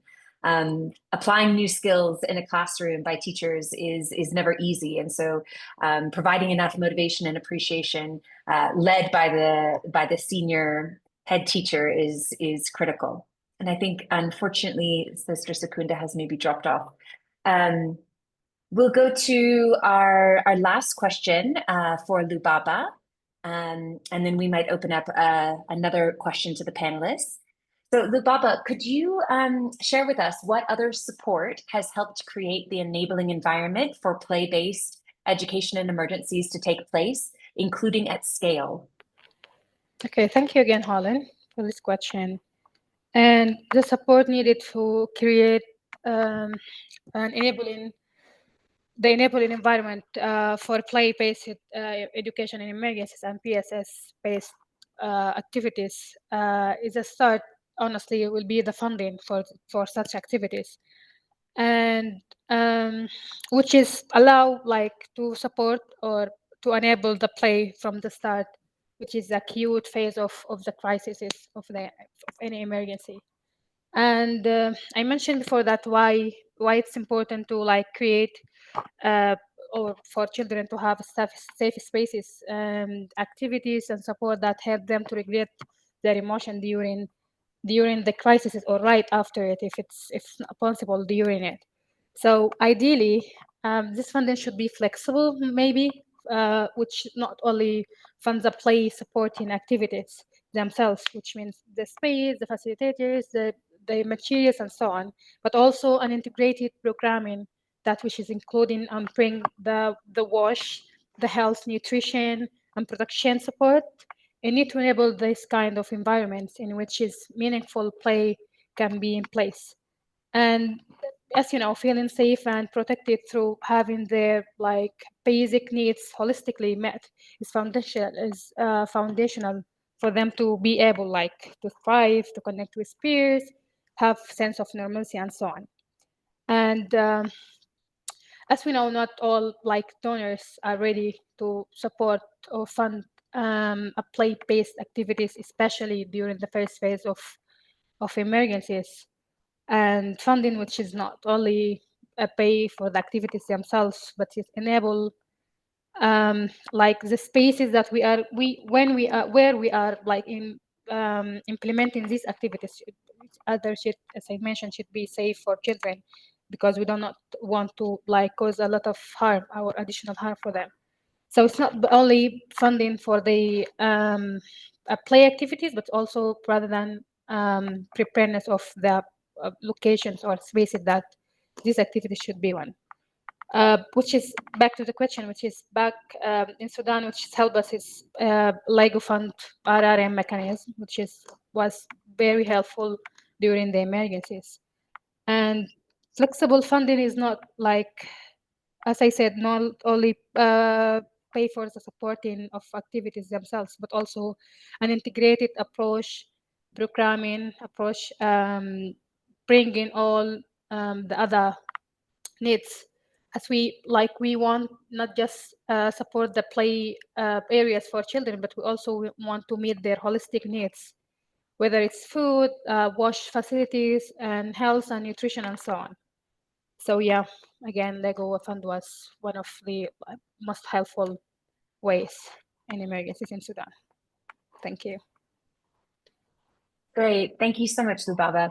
And I agree. Both Save the Children and NRC are together implementing a first-line response for education, and both integrate learning through play. And it's really nice to see a community starting to build around this. And our hope is that other like-minded donors will continue this sort of flexible funding, especially in emergencies, to promote this resilience of children. Thank you for those comments. And I'm sorry that we have Dr. Bede and Sister Secunda have dropped. It's 5 o'clock in this part of the world, so maybe generators are switching off. And so we're sad to lose those two panelists. But I have one final question, and it would be great to hear both Spera and Lubaba's thoughts on this. In the chat box, we've had some people ask about playful parenting techniques. So it'd be great if you have any comments or examples about how this has been used in your context, or what ideas you have for integrating this. Perhaps over to you first, Spera. Thank you. I'd already indicated in the chat, as BRAC, we have a specific parenting manual that guides the facilitation of parents in the various engagements. So this is it is forward to our play-based learning. Parents have to be brought on board. They need to be sensitized, first of all, to understand the learning of their children. They need to understand the environment and how the school works and how they are going to be supportive. But most importantly, they are part and parcel of developing materials. I think Sister Secunda alluded to this. They are part of making materials. They also are provided with an opportunity to come to the school to observe the learning of their children. So they get to appreciate, because initially they will be skeptical. Our normal education system does not embed play. So they will have questions, and others will even take away their children. But along the journey of engagement, they are able to appreciate and even work with the school management to mobilize other parents to bring their children.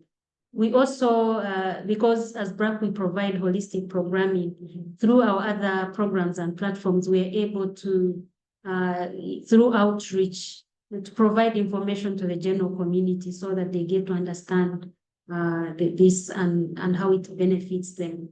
Yeah, so it's a journey. It's not easy to achieve in just a short time, but gradually we have seen parents appreciating, and you cannot take their children in another school. We've been also able to work with parents and teachers to not just embed learning only in the pre-primary section, but to ensure that it is embedded in at least the lower primary, so that there's appropriate transition into primary education. Yeah. That's all I can Thank you, share for now, Sarah. but there's a lot. And my colleagues are online. Maybe they can help share some materials from our experiences in our work across Africa and Asia. Thank you. Yes, please do use the chat box, and it'd be great to have participants also share their good work that they're doing in this area. Lubaba, any good examples from your context? Okay, thank you, Holland and Spira. Actually, within the same package of I've already talked about with 5, we have like, not all children have the ability to like attend sessions within the centers, that whether it's child-friendly spaces, schools, or any community centers. Some of them like prepare or the parent prepare that they have these activities in their home. So the approach was giving materials for the children, actually like registering them is something that has to be done, and then they have the ability to play in their homes alongside with formal sessions for the parents within the homes about how VSS-based playing is important and how they can support their children and how they themselves can to know how to support themselves, because like if the parents are not happy, then the children is not happy. And maybe this is a structured based knowledge based something that we are approaching with parents for the children who are like doing their playing activities within their homes. Thank you. Great. Thank you so much. And thank you both for answering that question. It sounds to me like there's still a lot of awareness raising and behavior change that needs to happen among parents, and the school can play a critical role in sharing that so that well-being can be improved both at the household level as well as the school level for the benefit of children. So thank you both for highlighting those pieces.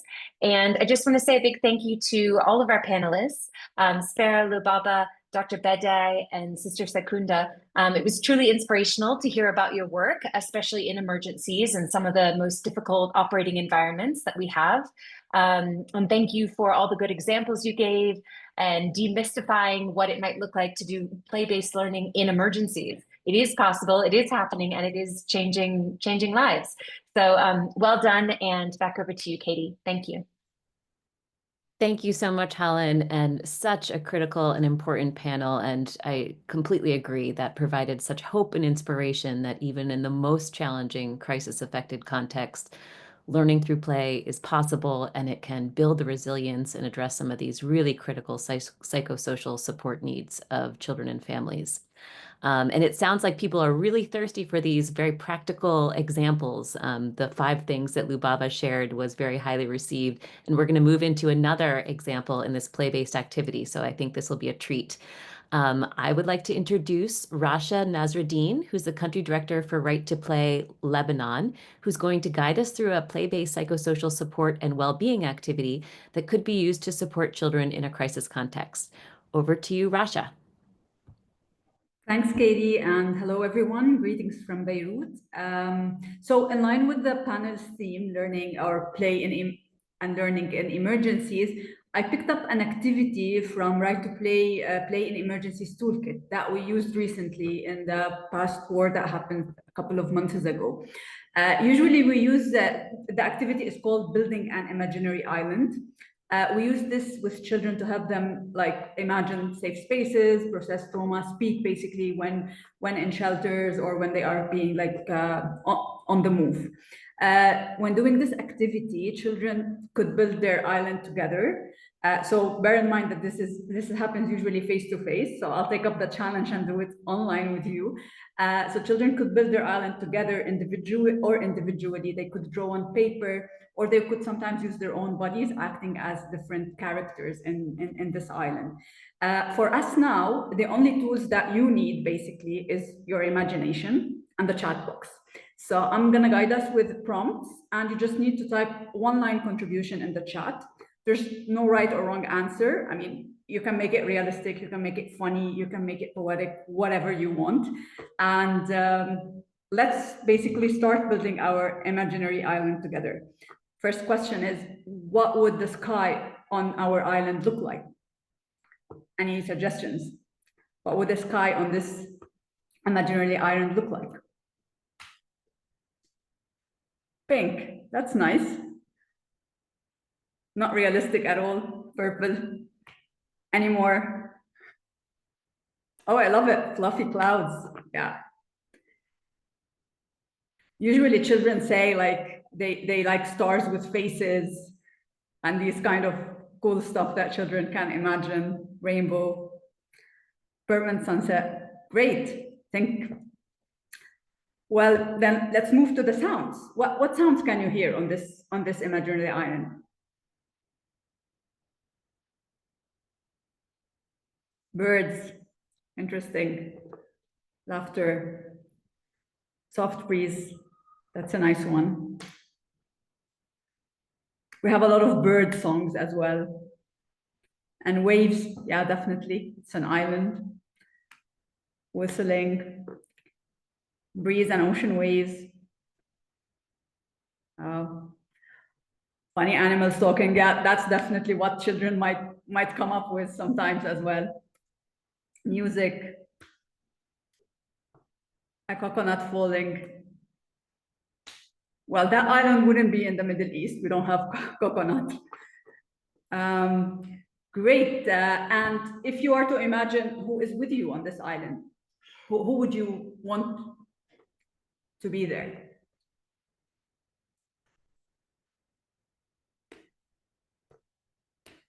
Family, best friends, pets. I think this is where also a lot of children bring a lot of their friends, and especially when it comes to, I mean, the hard truth of displacement, and usually they feel disconnected. So yeah, a lot of that, and sister and best friend. Yeah. Maybe I'll move us to, if you are to be cooking tonight on that island, what dish would you fancy?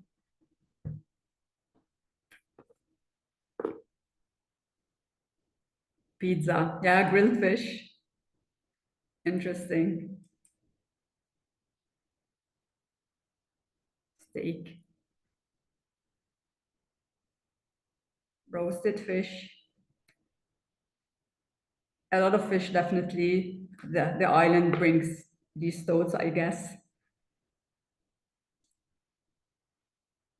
And if, let's say, you stayed there for quite some time and you need to take up a role on the island, it could be a funny role, something unrealistic. What would your special role on that island be?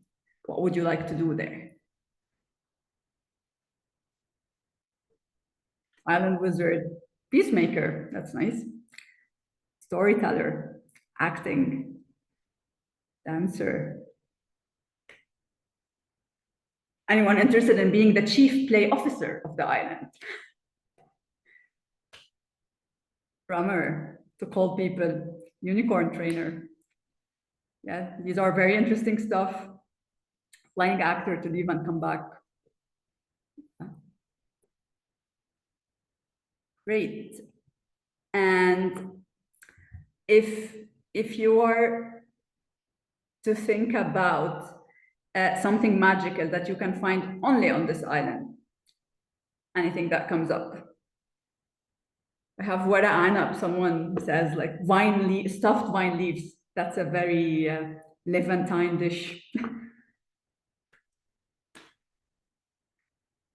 So anything magical you want to find on this island?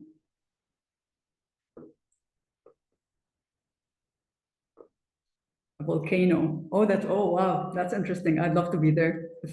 Those chocolate chip cookies, little fairies, a flying mat, a garden which can grow anything. That's interesting as well.